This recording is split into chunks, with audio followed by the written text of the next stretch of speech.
ভেবেছিলাম চিংড়ির পোলাও করব, কিন্তু মাঝখানে মাথায় এলো যদি বিরিয়ানি করার চেষ্টা করি তবে শেষে বলবো কেমন হয়েছিল, এখন না। তার জন্য চাল নিয়ে নিয়েছি এবং চালটাকে ধুয়ে রেখে দিয়েছি। এদিকে বেশ কিছুটা চিংড়ি মাছ নেওয়ার পর সেগুলোকে ভালো করে বেছে নিয়েছি।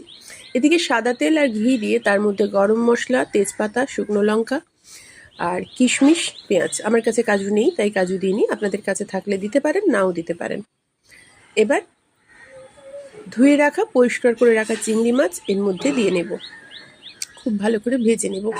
খুব ভালো করে মানে একদম চিংড়ি মাছ খুব শক্ত করে ভাজবো না, মোটামুটি মশলাটার সঙ্গে ভাজা হয়ে গেলে এতে পরিমাণ মতো নুন দেব আর সামান্য একটু আদা পেঁয়াজ রসুনের বাটা। এদিকে চাল আমি ধুয়ে রেখেছি, অনেকক্ষণ ভিজিয়েও রেখেছিলাম, 1 ঘন্টা মতো। তারপর চালটা দিয়ে দিলাম। কী চাল দিয়েছি? গোবিন্দভোগ চাল দিয়েছি।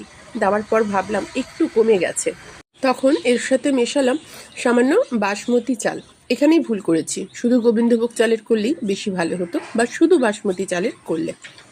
এবার এটাকে চিংড়ি মাছের সাথে চালটাকে খুব ভালো করে ভেজে নিলাম, সামান্য পরিমাণে ঘি দিলাম। আবার চালটাকে এপিট ওপিট করে ভেজে নেব। পরিমাণ মতো নুন দিয়ে রেখেছি, চিনি কিন্তু এখন আমি দেব না। এখন মনে হলো না, এটাকে যদি বিরিয়ানি করি, এতক্ষণ ভাবছিলাম পোলাও করব। এইখানেই আমার দ্বিতীয় ভুল। এটাকে আমার মনে হলো বিরিয়ানি না করতে গিয়ে পোলাও করলেই বেশি ভালো হতো, কারণ বিরিয়ানিটা আমরা মাংস দিয়ে খেয়েই অভ্যস্ত, ওটা দিয়েই বেশি ভালো লাগে। একটু দিলাম কেওড়া জল, একটু গোলাপ জল, একটু আতর, তারপর জল ঢেলে নিলাম পরিমাণ মতো। জল কতটা, চাল যতটা তার ডবল জল। এবার 10 মিনিট পুরো হাই ফ্লেমে এটাকে রেখে দেব। সামান্য পরিমাণ মতো নুন, একটু লেবুর রস আর সামান্য একটু চিনি দিয়েছি, চিনিটা লাগলে পরে আবার দেব। 10 মিনিট পরে ঢাকা খুলে দেখলাম জলটা অনেকটাই শুকনো হয়ে গেছে। এবার এটাকে আবারও ঢাকা দিয়ে রেখে দেব কম আঁচে 10 মিনিট। তারপর ঢাকা খুলে ঘি ছড়িয়ে গ্যাস বন্ধ করে ঢাকাতে রাখবো আবারও 10 মিনিট।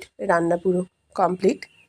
খেতে হয়েছিল ভালো, তবে আমার মনে হয়েছে এটা পোলাও করলেই বেশি ভালো হতো।